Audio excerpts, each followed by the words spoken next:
Meeting called to order. It's 10 o'clock. Welcome and happy spring. Today is our Community Quilts Quiltathon. We have Zoom until 2 p.m. today, so please stay, sew, visit, or just hang out with us. You're welcome to sew during the meeting too. So get up and sew. And thank you, Sharon Fry and the library crew for another successful Library and More Day last Thursday. A lot of items are turned in and checked out, and it was great. Our 2022 Opportunity Quilt tickets were available for pickup, and we had probably 30 to 40 people that picked up their tickets, which was great. So if you need tickets, please contact Frances Evans or Elena Colburn, and they're in our roster, and they can arrange to get tickets to you. We will be handing them out at a future Library and More Day also. The date will be determined since we don't know right now. Jim Jensen, thank you for another outstanding Stitch in Times newsletter for May 2021. There's just so much news in them, and people always comment how wonderful they are. So thank you. And remember, there will only be one newsletter for June and July. It's going to be combined like we've done in some past years. So if you're planning to write a newsletter article, remember to include both June and July information. And happy Mother's Day this Sunday. Let's do a few quilt related announcements. Saturday, May 22nd and Sunday, May 23rd from noon to 3, the Global Quilt Connection All-Star Virtual Sample will be available free for us because we are SRQG Guild members. There will be 9 different teachers each day, and you'll see everything from traditional to modern and art quilting techniques. We'll send you the link as we get closer to the dates. I just received a notice. The Reno Quilt Show is on this year. It's going to be at the Nugget Casino Resort, June 10th through the 12th of this year. So look forward to that. For anybody who wants to go, let me know, and I'll get a picture of the flyer, because they said you can take a copy of it, and it has $2 off for admission. August 21st and 22nd is the Sonoma Quilt Show, sponsored by Broadway Quilts, held at the Vintage House Senior Center in Sonoma. Program announcements. We have a lot of information, so let's begin. A few housekeeping items. We'll break for lunch at noon for about 15 or 20 minutes. You can grab your pizza or sandwich, take a short break, stretch, and then come back and sew some more. Don't forget that our business meetings are recorded, and they are available under blog on our srqg.org website in case you want to view the business part of the meeting again at a later date. I don't believe that we film the sewing part. That's just kind of a gossip fun time. We don't record that. So let's talk about the Guild's bylaws. Your board has been working on updates and clarifications to the bylaws that were last updated in July of 2017. We will announce the proposed changes at our speaker meeting because we'll have more participants there, and then send you a copy of the bylaws via email so you can review them after the speaker meeting, and you'll hear more about it as we get closer. The proposed changes have been approved by your board. They will require approval by a vote of the membership, which will take place in early June via an online program called Election Buddy. And thank you, Anne, for clarifying that name for me. Okay, let's start with community reports. Block of the month, Carol Lemoynier and Joni Bellinghausen. Let's begin with Carol Lemoynier and Joni showing us this month's block of the month.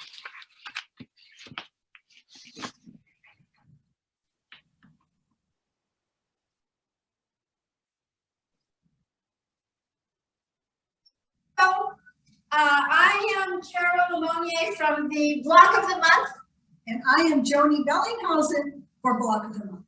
And we are now introducing to you the May Block of the Month. As you can see us, we are lovely ladies wearing our dresses. because May is all about our Sunday picnic dress or dress for success. And this is a very, very cute block. I know I've been saying that for all of the blocks, but really, really, really, this is the cutest one. I agree. Yeah, okay, good. So let's go through what are the pieces to the block. And then, and Joni will be our Vanna White. And I will tell you what you need. So for your blocks, we need the background. We need a 3-inch square that makes the collar and the belt, and a 3-inch square that makes the sleeves. Then we need 4 1.5-inch squares that makes the waist and for the top and the bottom. Then we need the 1 by 1.5-inch square for the belts. And then we need the sides of the dress, which is 2.5 by 9.5, right there. Oh, wait. Yes, white. And then on top of the entire dress is the 1.5 by 9-inch. And then the sides of the entire block are 2.5 by 12.5. So if you go to the next block where you kind of put in the blocks, what we have is you make your sleeves with the 3-inch blocks. So your contrast is also a 3-inch block. You put a line in the white, the background, and then you sew a 1/4 inch on both sides. Then for the sleeves, you make those squares, half square triangles, into 2.5-inch squares. Okay. For the collar, you're still using the same 3.5-inch squares. Again, you sew it on both sides of that diagonal line, but you cut the triangle into a 2-inch half square triangle. And you see there my block-a-lock. That's the way I do half square triangles, but you could do it with just using a ruler if you don't have one of those block-a-locks, but I highly recommend them. For the dress, we've got a 3-inch, we have a 3.5 by 5-inch for the top. And for the actual skirt, we have 6.5 inches by 5 inches. So for the skirts, what you do is you make the waist, right, which is, you put in the 2 little triangles, you put in the 2 squares there, you sew it on the diagonal, you flip it, and boom, you've got a waist. Wouldn't it be so easy if we could just do that with ourselves? Then we would have nice skinny little waists. All right. Eventually, what happens? And yeah, you make the belt. Yeah, you do it there on the top, and then boom, you've got a nice little waist on above the belt. You do the belt. You do the collar. You put the sides of the dresses there, and then I have to give a shout out to Georgianne. She's the one that came up with the 2.5-inch square for the sleeves, because I had this really complicated sleeve, and she's the one that figured that out. So thank you, Georgianne. You put it all together. This is 2.5 inches by 12.5 inches, but you'll find that the block is a little bit bigger than 12.5 inches. So once it's done, then go ahead and size it down. Now, what do these blocks look like all together? Well, let me show you. They are fantastic. Whoops. Look. Did you pick them up? These are 12 blocks. I have my own. Joni's got 2 in there. Carla gave me hers already, and Sharon Fry gave me hers. So look how cute that is. Is that beautiful? You're not going to make just one. I promise you. You are going to be making quite a bit of these. They are so cute. And once you start making these, you're going to want to take out your Barbie doll and play with your Barbie doll, because It's like playing, it's like making clothes for your Barbie doll. So that is the May block. I hope you make a lot of them. I think you're going to really, really enjoy them. They are a lot of fun to make. And wouldn't it be nice if you won these in a drawing? You will be so happy. Okay, that's it. Thank you. Thank you, Carol and Joni. Thank you, Carol and Joni. That was great. And I agree. I think that's the cutest block so far. And the instructions for the block of the month are on the Santa Rosa Quilt Guild. Along the top menu, it says BOM block of the month. So Carol and Joni were busy because several people turned in their January, February, March, and April blocks, and they're going to do the drawing. Let's view the drawings and see who gets to win some of these adorable blocks.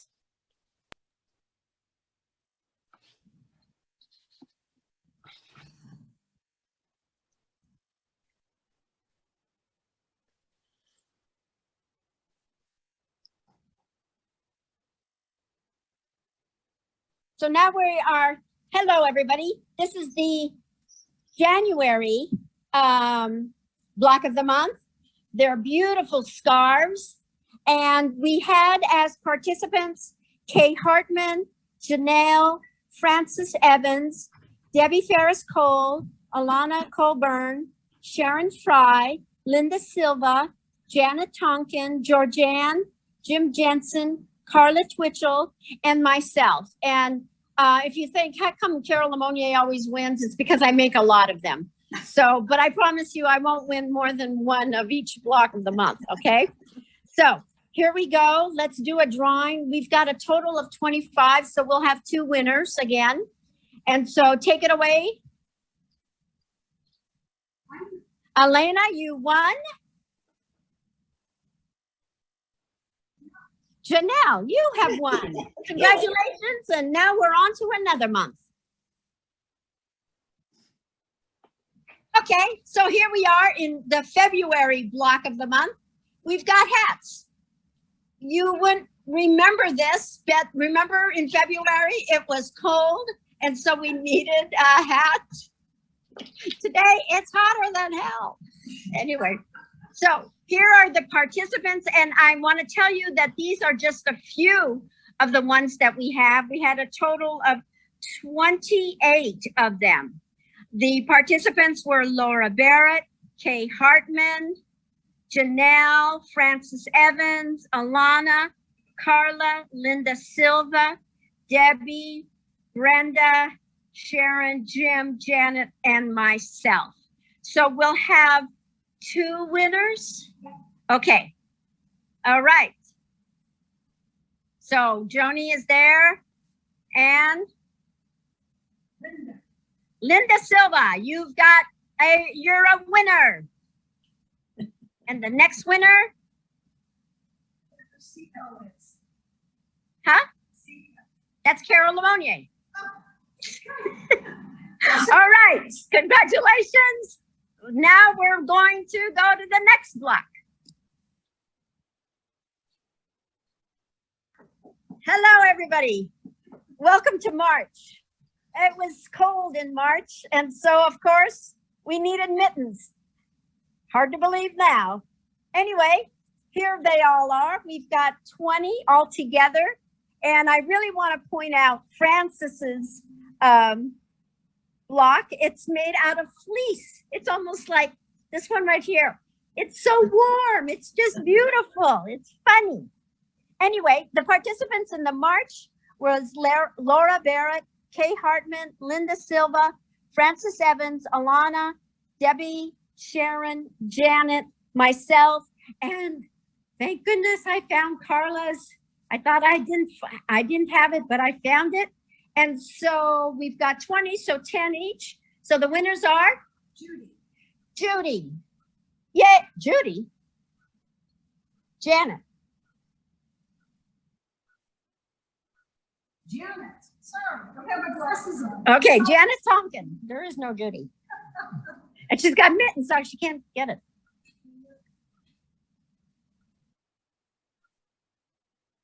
Okay, we got Linda Barrett, Laura Barrett. Laura Barrett. Okay. I need to put my glasses on. I know. Okay, Laura Barrett and Janet Tonkin, congratulations. You've won 10 of these lovely little mittens. Keep warm. Hello. And now we are in April. Yay. So we've got our beautiful bonnet. And let me point out some of them because they are just so cute. We've got some that Frances made. She's got a beautiful little flower there. We've got some that have little cutie little flowers all on the banner. And then of course we've got these little pom-poms and everything. So good luck. Total was 25, so 2 winners. And the participants were Kay Hartman, Linda Silva, Frances Evans, Alana, Laura Barrett, Carla, Joni, Janet, Debbie, Sharon Fry, and myself. So the winners are Linda Silva. All right, she's already been a winner. And Carol Lemonnier. Fantastic. Okay, that is it for April. Don't forget to make your May block, and then you will be able to win beautiful things. Thank you, my model, Joni Bellinghausen. Wait till you see her in a bathing suit in July. Thank you so much. So, we wanted to show you what it would look like if you kept one of the blocks that you have made. This is Joni and myself's collection of the ones that we have not put in the drawing. If we make all 12 of them, we will definitely have a big enough quilt. But there you have January, February, March, April, and May. And see how cute these are? You see the theme? And do you see what Joni is wearing? This is one of the aprons that Judy Matheson gave me. Just one of the 13 that I got, or 18 that I got. They're just gorgeous. And perhaps it might enter into our block of the months at some point this year, who knows? But I strongly encourage you to continue participating in the block of the month. It's a lot of fun. I've seen Georgianne, she's shrink them down to a 6.5-inch block, and they are really super, super cute. And so this is what you can get if you make one for the guild and then you keep one for yourself. It's a lot of fun. It's fun to have participants. I know it's hard to get them to me, but if you go to the library or you go to Village or you go to Bolt, just leave them there. Tell me that you've left them there, and I will go by there and pick them up or drop them off at my house. I'd love to see you now that I'm fully vaccinated. It's kind of fun to, again, have friends over. So keep participating. Have fun today. And see you next month. Bye-bye now.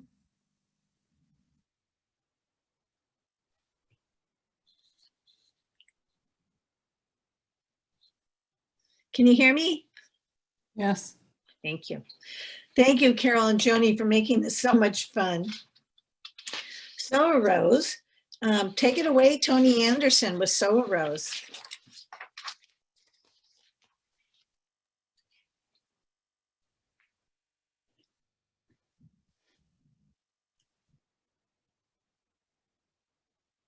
Hello, Tony Anderson here. We have one sew row that's been turned in and is ready for readoption. And so I wanted to show you that. I went on vacation, and so there may have been more turned in. And when I get back home, I'll catch up on those sew rows for you guys. But in the meantime, if you want to adopt anything, you can go out to the website and see what's out there.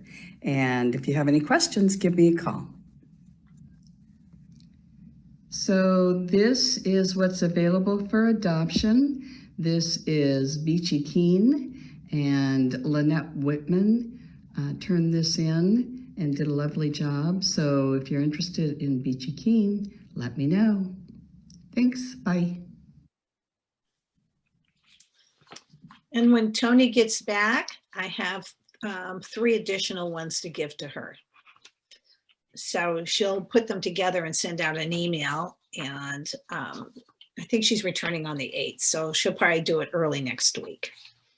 So Carol Belkey was unable to make it to the meeting, but she will be here in the afternoon to tell you about the latest clue for the mystery quilt. So she's sorry she couldn't make it early, but she will be here this afternoon. So keep sewing this afternoon and she'll be here to tell you about it. So let's go on to programs and workshops. Bonnie Butler-Sebald has some really nice programs and events scheduled for us in the next couple of months. Bonnie, show us what you have planned.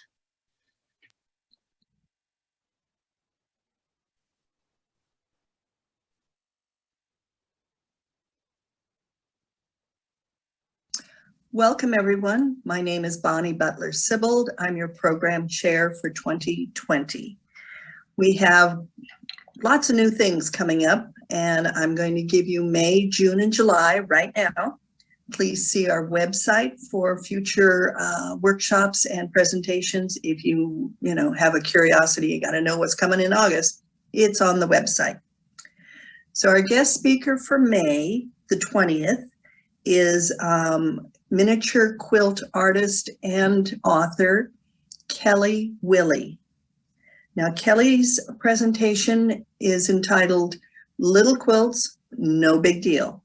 She's a lot of fun on the phone, and I've heard that her workshops are just delightful. So you'll want to hear Kelly do her presentation.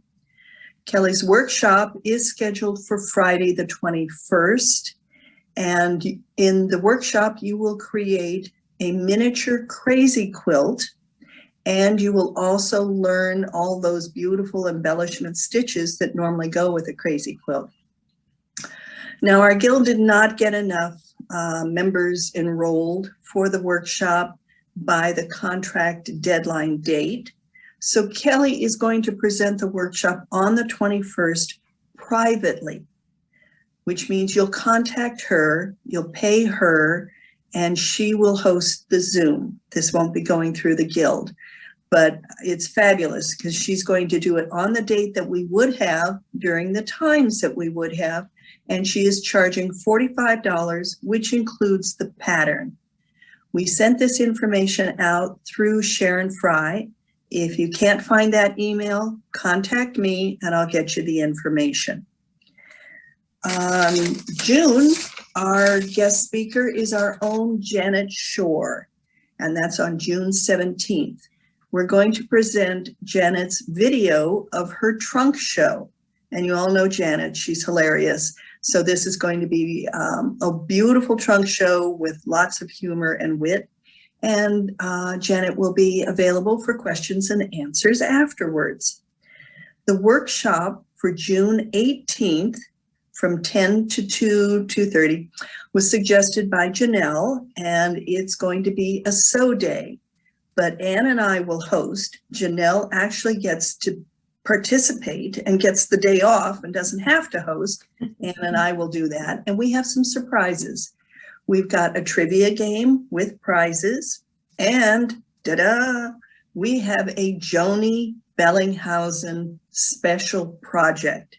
Now, it is a surprise. Even Ann and I don't know what Joni's going to do, but I promise we will get you the supply list in plenty of time for June 18th, Sew Day and special project with Joni. If you have your own project that you want to do, come sew away, but it's going to be a fun day. In July, on our presentation day, which is the 15th, from Georgia via Zoom, we're having Susie Perrin. Now, Susie is an expert and author on barn quilts. Those are the big quilts that you see on the side of barns, mostly on the East Coast, but we do have some in Lake County, and they took theirs from the East Coast. Susie has written 2 books on barn quilts, and her presentation is the Barn Quilt Trail. She has over 100 slides of barn quilts. Now, Susie only teaches in person, so her workshop is not going to be this year for learning how to paint a barn quilt. Instead, Ann Nolan has a rock and roll with a jelly roll presentation that she's going to give us for a workshop. And we all have an orphan jelly roll hanging around. Holidays are coming. Community Quilts always needs a quilt. So Ann promises you can get this quilt top done with a jelly roll in a weekend. So let's hold her to it. If you have any questions, please contact me. But again, upcoming events are on the website. See you soon. Thank you, Bonnie, and a special thank you to Ann Nolan for assisting Bonnie with all of these events. It really is helpful. And I'm really looking forward to that barn quilts. Wow. So Lori Biondo has a fun technique sharing workshop for us today on how to make quilted postcards from one of our newer members, Chris Bradshaw. Chris just happens to be my sister. So let's have a little concave at the end here and see who's crazier, Chris or me. I think it will be obvious after this presentation.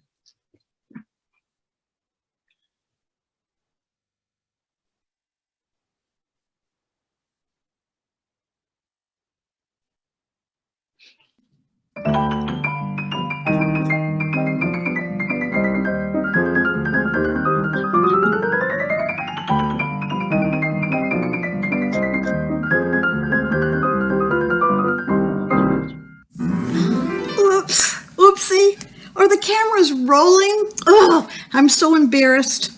I get a little crazy when I'm around fabric, and I know that some of you are just the same because I've gone shopping with you at quilt stores, so you'll have to forgive me. So maybe we should start over.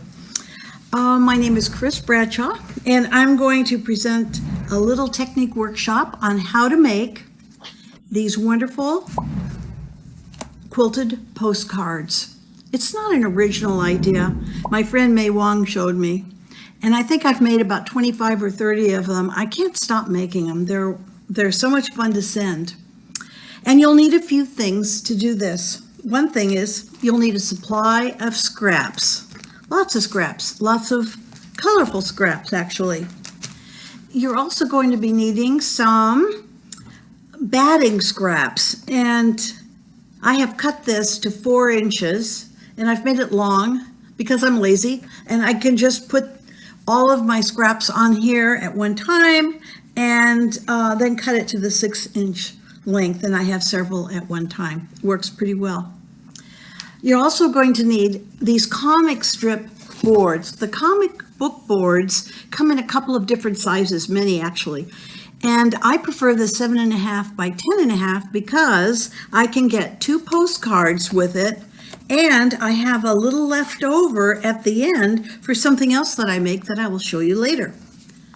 Okay, so we've talked about that. Okay, you're going to need a rubber stamp, and you're going to need a stamp pad. Now this is my favorite postcard stamp. I really like it, and I looked online and I couldn't find it anymore. But there is another smaller one that's really cute. It says postcard in fancy letters, and that would work just as well. So, and you need a stamp pad, and if you do get the larger one, you will need a large stamp pad. They do, however, have this same design in a cling design. And it fits on an acrylic block, and you would have to attach it, but they say it's easy to do, and then it comes off and you can use the block for something else, or you can put it on your own wooden block. So anyway, we've talked about that. And let's see, it's nice to have Steam-A-Seam. That's a fusible product that I really like. I have tried using the Pellin fusible product, and what happened with that is that everything stuck immediately and you couldn't pick it up. Now I'm going to show you. I've attached it already to a pre-cut piece of batting. I don't know if you can tell, it's so bright.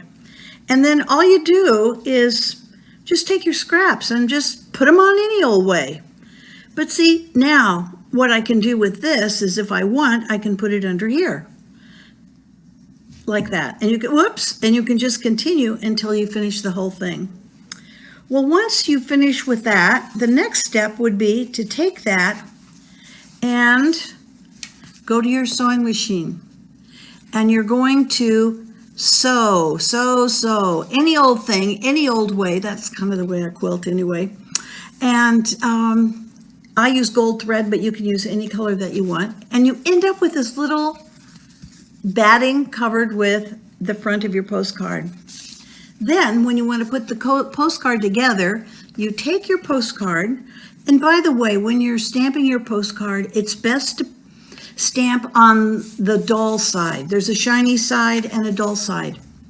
The problem with stamping on the shiny side is that it smears. I'm left-handed, so everything smears, but anyway, you don't want schmeary writing. So what you do is you put this on the back, and then I usually put just a couple of drops of glue just to hold it, and then I go around the inside so I can see, or actually the outside would work too. Cut it down, cut all this off to the size that fits the best. They'll be a little bit bigger, which is good. And then you just cut off the ratty edges, turn it over, and then you sew along the outside edge. And then you end up with a postcard. Now, this is not the only thing that you can make. A friend of mine, I sent her a couple of the postcards, one for her birthday and one was a get well or something. And I went to her house and look what I found. She had put them in frames, and they make really nice little gifts. So I started doing that and giving them to people. And then I also have some cards, regular cards, and you can use the same idea and make Easter card or any kind of a card. I think this one I used for Valentine's Day or a birthday or something, and that's really fun. And for Christmas this coming year, I'm making cards that look like this. I'm just going to put, some scraps on the front and sew around them. And I'm not sure if I'm going to use the ink along the edges or not. I have 100 to make. I can decide later. And in order to do that one, this is the little seam that I use. It's not very big. You can see that. Now, another thing that you can do, remember I told you there was a part on your board, your comic book board at the end? Well, I make twos and froms it out of that. And you can see that I've sewn it a little bit and put it down with seam. And anyway, it's cheap, it's fun, and everybody thinks you're clever. Don't you like to be clever sometimes? I don't know. But anyway, I hope that you have fun with this project. I sure have. And if you have any questions, look me up in the roster and give me a call. And all of these things are easy to get. When I was making the rabbit, I went online and I found a drawing that you can get for nothing, actually, and they had everything. They had tulips and alligators and, you just name it, and there's a line drawing for it. And I didn't have to pay for it. And what else is there? I think I've about covered everything. So I just want to say thank you for watching, and I'm glad I finally made this video. Bye.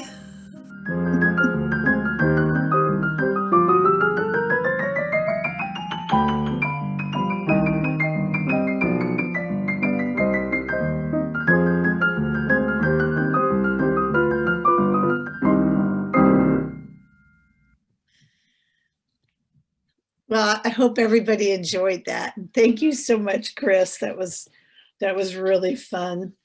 And do you hear that ragtime music? That's what Chris and her husband Jack do. they perform. Usually 4 hands on a piano. That's great. But anyway, thank you so much. So let's move on. What is a QR code? Linda Hooper is here to tell us about the QR code and how to use it. Okay, I need to go to the internet for this one, so this will just take a sec. Oh, I have to put in the secret word. Ooh, can we see it? Okay, here we go.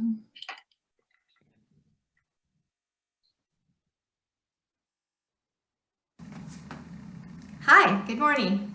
I'm Linda Hooper, and today we are going to dispel the mystery of QR codes.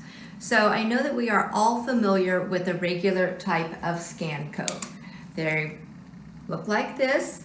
They are on our grocery items, books, clothing, just about any type of merchandise we purchase. You are going to see these type of scan code. But there is a new code in town, and it looks like this. It's a square code, and it is a QR code. So QR stands for quick response, and it's a consumer-friendly way for you to use your iPhone or iPad to quickly get to a website. I see a lot of restaurants recently with table tents that lead directly to their menu so that you don't have to physically touch a menu. It's a COVID thing. So how do these codes work? It's really easy, and I'm going to show you using my phone.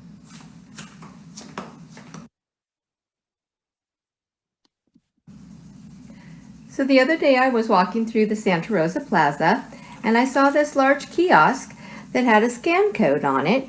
And next to the scan code, it says, scan this QR code for restaurant and eatery options.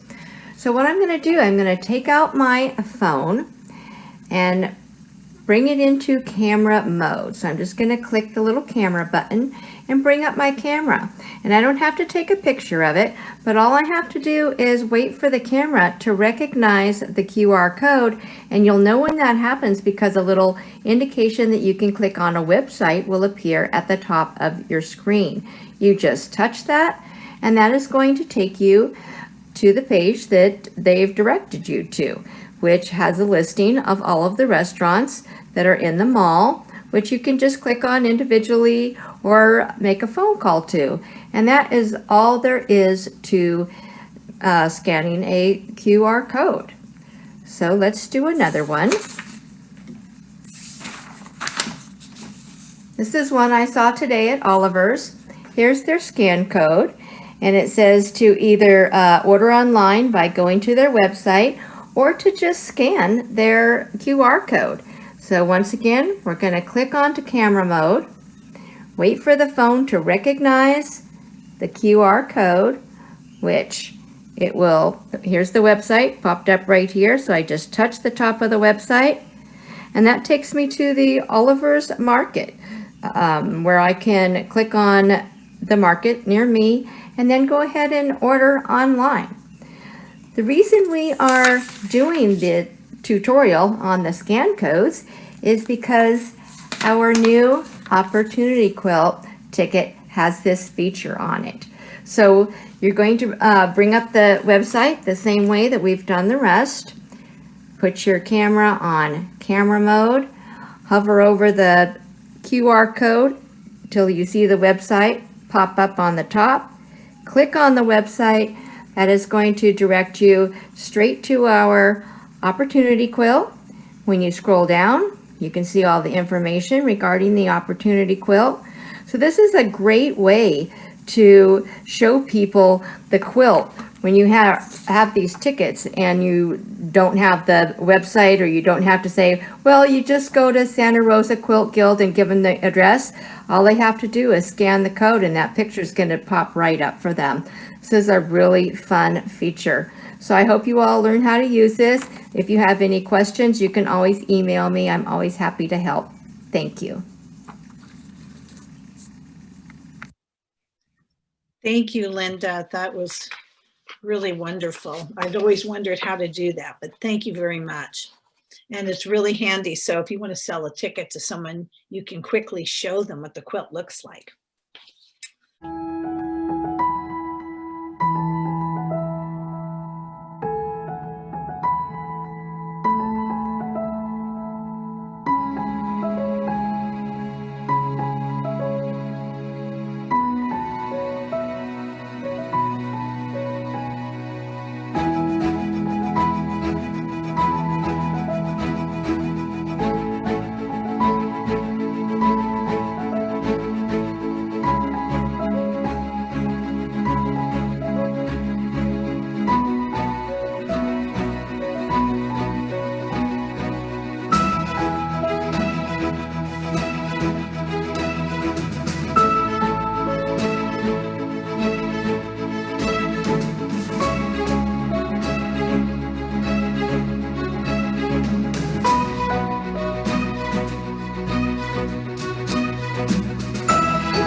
Thank you, Linda. That was beautiful. Lovely quilts. Really enjoyed that. Thank you, Linda Hooper. So our community quilts team has a really nice video for us. So let's see it. Okay.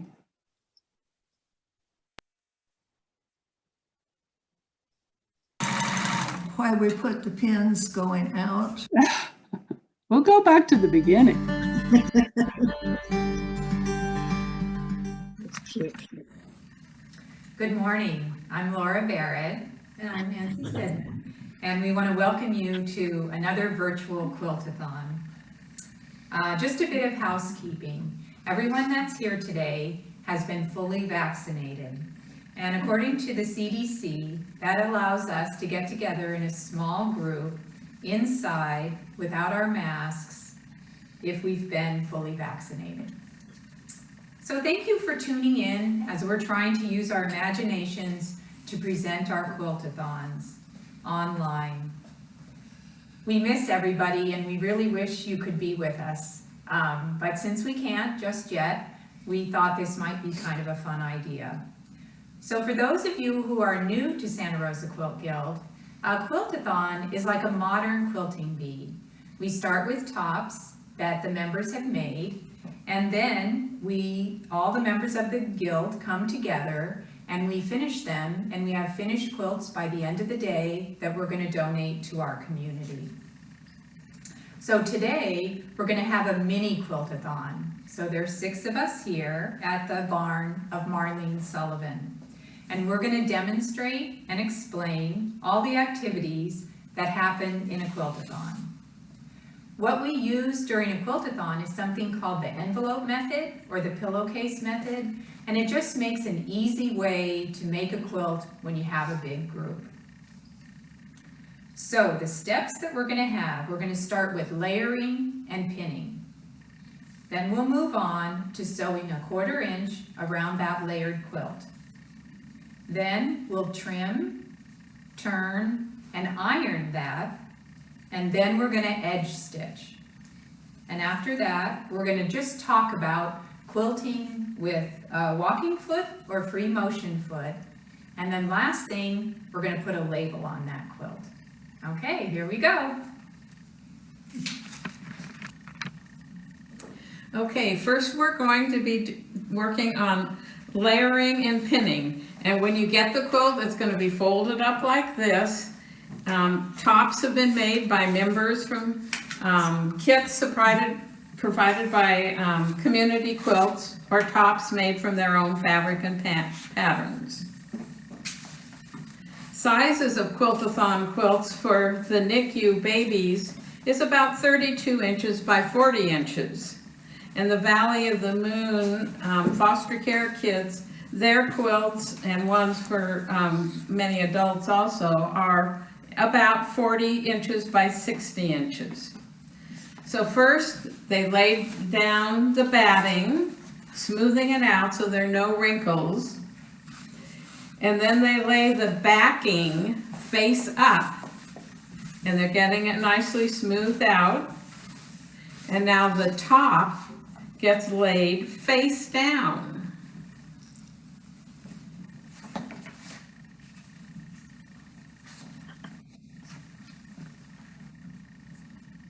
That looks great. Yeah, it's good, enough space, because we have plenty over here. So after it's all smoothed out, they're going to pin around the edges, but on one long side, they'll put 2 pins and an X and mark about 8 to 10 inches apart. There'll be a second set, and that's going to be for an opening. 10 inches would be too much.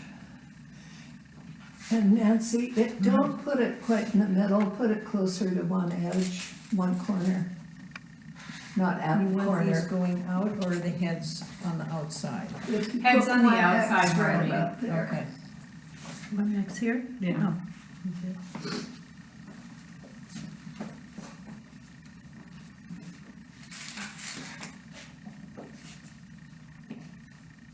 And if we were having the real Quiltathon, there would be a lot of chattering and sounds of sewing machines and people talking as they were pinning, and a lot of oohing and awing over the quilts too, and that's always a lot of fun.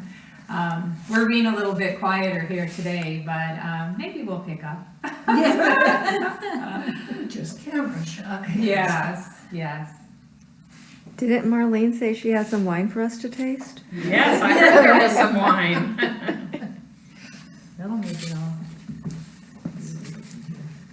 better. Sometimes pinning down this little edge makes sure it doesn't get Oh, right. writing so fast.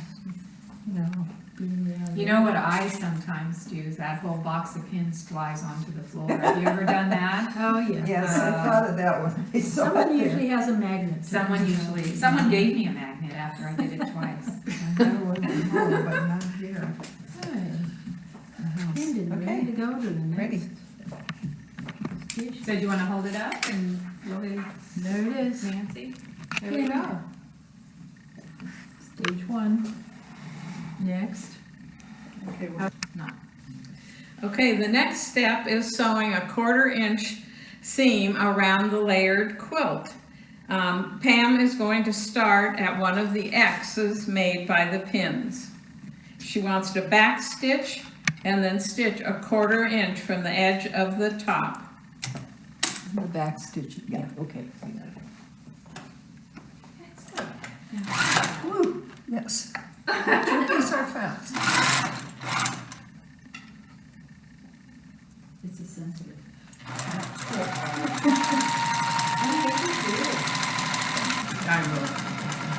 Okay, as Pam comes towards a corner, she is going to stop and pivot at the corner and continue all the way around the quilt until she comes to the second X, being sure to leave that opening so that we can turn the quilt right side out after this step. You forget to leave the opening and you get to do some ripping. That's right. You can cut the batting away, can't you? Otherwise.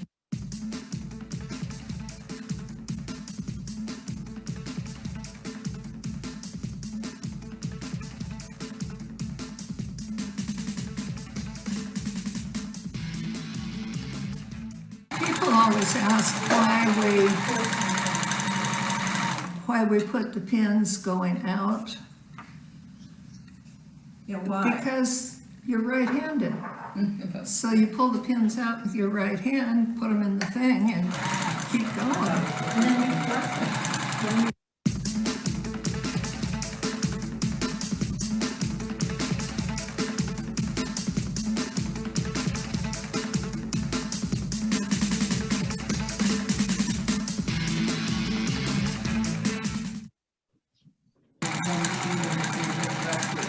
on the end, huh, Pam? At last. Forward and backwards, and you can do that's it. It does.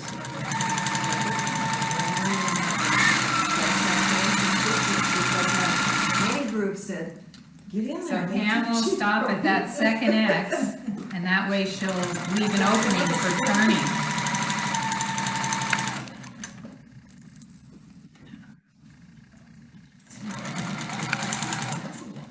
And backstitch. So this is the knee left. Yeah. I don't remember. You got something to cut it? Okay. And there you have it. And there's the opening to turn. Like that. That's on slip. Okay, our next station is trim and turn. So we're going to trim the excess batting and backing to 1/4 of an inch from the edge of the top. Where there is the opening for turning, leave about 3/4 of an inch of batting and backing at that opening. And you're gonna kind of cut sideways across the corner to take away some bulk. So Laura and Nancy are trimming away for us.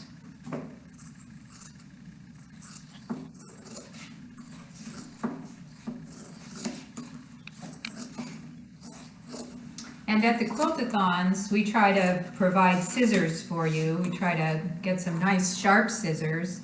Yeah, because you can get fatigued when those sewers really start sewing those tops, huh, Nancy? Yeah, so.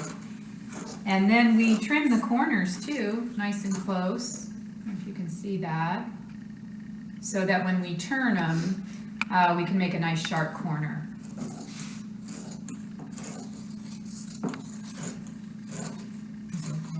Don't cut Laura's. I saw. So when we have our Quiltathons, you can choose which station you like to work. Maybe your machine isn't portable and you want to be able to do something where you don't have to bring your machine. So hopefully today will give you some ideas. Okay, when we have our next Quiltathon, what would I like to do? And maybe I have some sharp scissors and that cutting looks like fun to me. As long as you don't have carpal tunnel. Yeah, as long as you don't have carpal tunnel.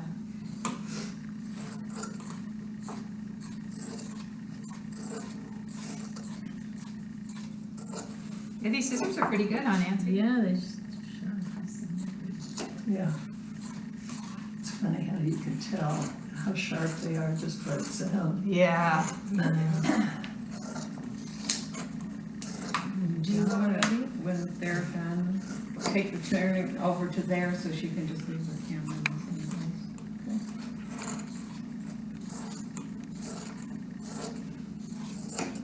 Are we having a race, Nancy? I don't know. You're gonna I think win. I'm going to, to see where I have. Yeah. Do you want to talk about it and I'll just introduce you? So you just find that edge of the Sure. top and just trim right next to it. Yeah, you win. Okay. Oh, did I win? That means you get to do more than me. Yeah, I like and that. then you have that. Now, Next is gonna be. okay, now we're gonna Turn. show turning. Pam's gonna show Next, that. Pam's gonna come over and show how we can turn easily. Okay. What you do is to go to the nearest corner. And poke the corner through and pull it through the opening. And then you get what I call a little whirlpool in there.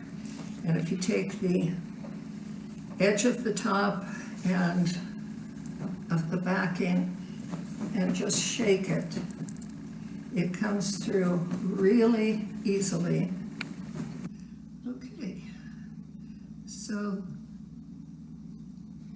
taking it from the nearest corner, puts less of a strain on the opening. I've seen openings that have been stretched out, where the top has stretched out 1.5 inches, and trying to get that to close smoothly is not fun.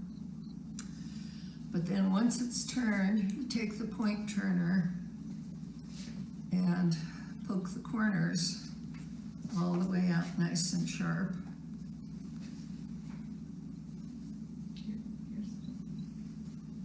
Like so. And then pin the opening. Marlene was suggesting running your fingernail along the seam here as a way of getting it in the mood to turn smoothly. And you pin the opening closed and it's ready to stitch around. Okay, now Laura's gonna iron along. She's just gonna show us ironing it flat along the edge and then turning under at the opening so it's nice and flat and ready for sewing around the outside edge.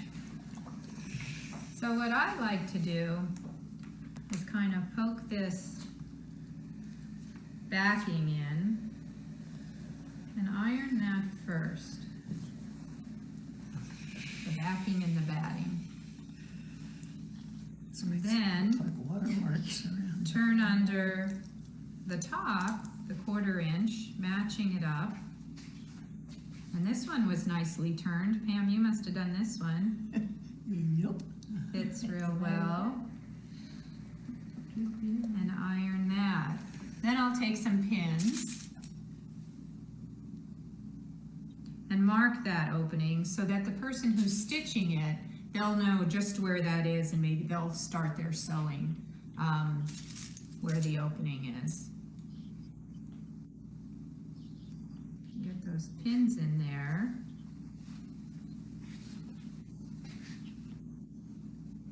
And then I'll continue ironing.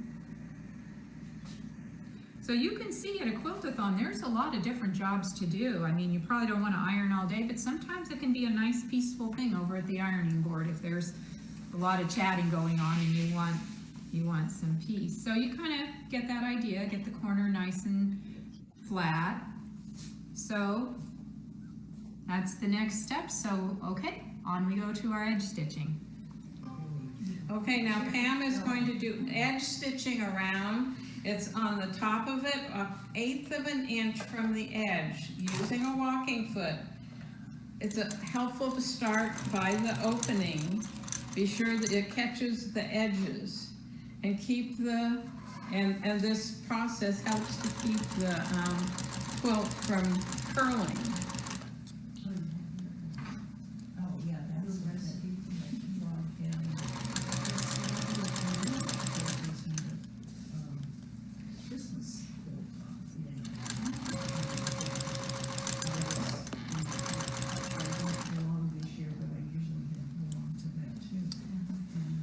Okay, that's really as exciting as it's going to get.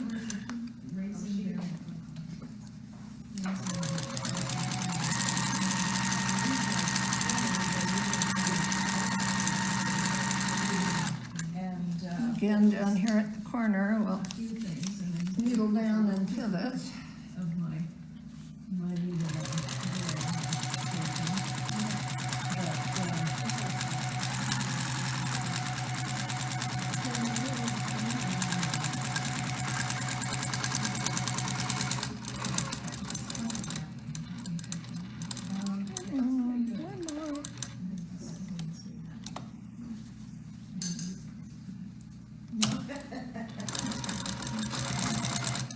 You see how close it is to the edge. That ensures that you're catching all the layers in the opening.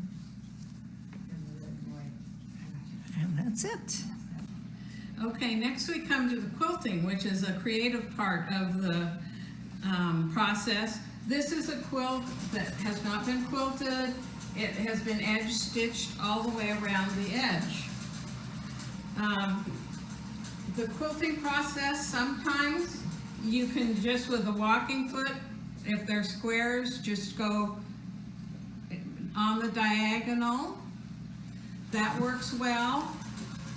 And other people like to do fancy things, free motioning or with rulers. And so whatever is your comfort level, you can quilt that way.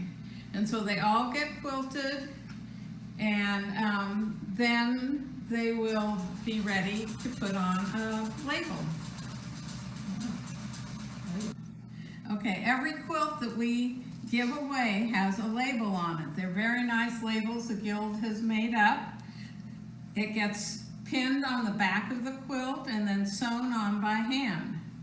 This is a job for somebody who wants to be kind of quiet, and you can visit with all the other ladies that are sewing on labels.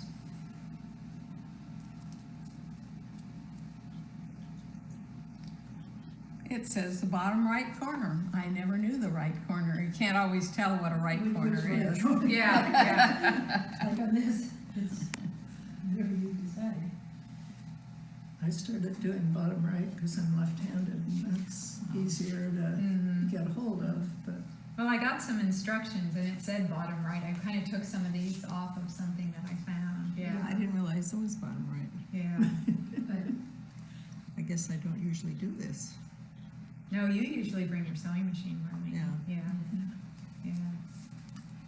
So as you can see, there's lots of different jobs for either standing or sitting or bringing your sewing machine.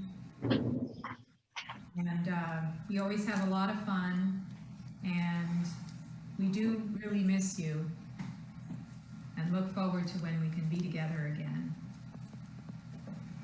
Marlene. Now there are some variations with the quilts. At the Quiltathons, we use the pillowcase or the envelope method as we showed you today.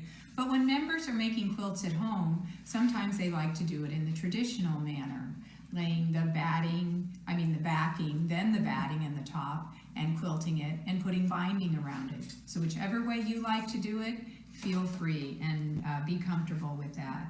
And again, we wish that you could all be with us today. Oh, Marlene, what's that? Come and see.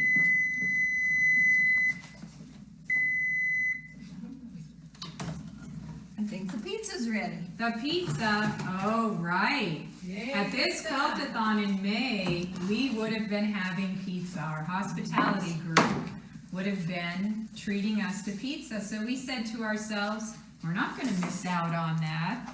So we'll enjoy our pizza, and we hope you enjoy yours too. And again, we miss your friendship, companionship, your busy hands, and your sewing machines. And everybody take good care. Thank you for joining us today. Bye-bye.